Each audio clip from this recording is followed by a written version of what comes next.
Welcome to my channel Pallavi digital arts. సింహంకి కనువిప్పు. ఒకప్పుడు ఒక అందమైన అడవిలో అనేక జంతువులు కలిసి జీవించేవి. చెట్లు పొదులుగా పెరిగి సరస్సులు స్వచ్ఛమైన నీటితో నిండిపోయి ఉండేవి. అక్కడి జంతువులందరికీ ఒక భయం, సింహుడు. ఆ సింహం చాలా గర్విష్ఠంగా ఉండేది. తన బలం, తక్కువ సమయంలోనే వేటాడగలిగే సామర్థ్యం చూసుకుని మిగతా జంతువులను చిన్నచూపు చూసేది. నేనే ఈ అడవి రాజును, నా మాట వినని వారు నాశనం అవ్వాల్సిందే అని ఎప్పుడూ హెచ్చరిస్తూ ఉండేది. ఒకరోజు సింహుడు ఆకలితో బయటకు వచ్చి ఏదైనా జంతువును పట్టుకోవాలని అనుకుంటూ అడవిలో తిరుగుతుండగా దారిలో ఓ చిన్న కుందేలు ఎదురైంది. అది చాలా చిన్నదైనా ఎంతో తెలివైనది. అందరూ దానిని చిట్టి అని పిలిచేవారు. సింహుడుకి దాన్ని చూసి కళ్ళు మెరిశాయి. ఆహా, నేటి భోజనం ఇదే అని అన్నాడు. అయితే చిట్టి భయపడలేదు. అది చటుక్కున ఆలోచించి ఒక మంచి యుక్తిని ఆలోచించింది. ఓ మహారాజా, మీరు నిజంగా గొప్పవారు. కాని మీ రాజ్యంలోనే ఇంకో సింహం ఉందని మీకు తెలుసా అని మెల్లగా అంది. సింహుడు ఆశ్చర్యపోయాడు. ఏంటి, ఇంకో సింహమా? అది ఎక్కడుంది? సరస్సు దగ్గర ఉంది.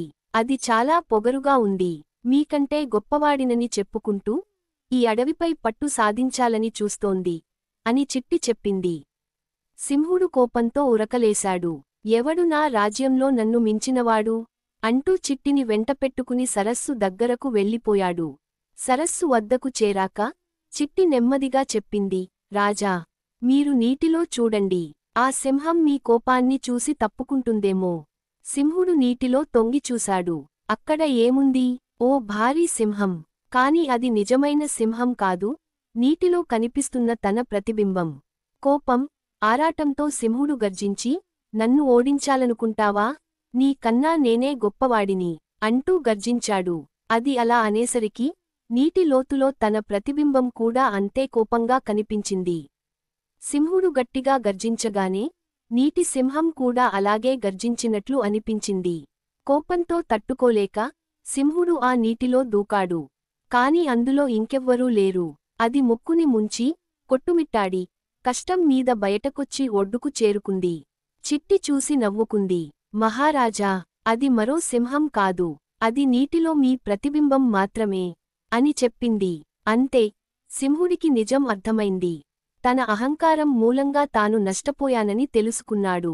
మిగతా జంతువుల మీద అధికారం చలాయించడం మంచిది కాదని అర్థం చేసుకున్నాడు.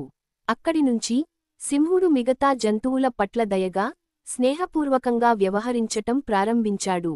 ఇకపై ఎవరి గొప్పతనాన్ని కూడా చిన్నచూపు చూడకూడదని, గర్వం ఎప్పుడూ మనల్ని కష్టాల్లో పడేస్తుందని గ్రహించాడు. నీతి: అహంకారం మనల్ని ప్రమాదంలో పడేస్తుంది. తెలివితేటలతో ఎవరినైనా ఓడించవచ్చు. గర్వం ఎక్కువైతే మనకే నష్టం జరుగుతుంది.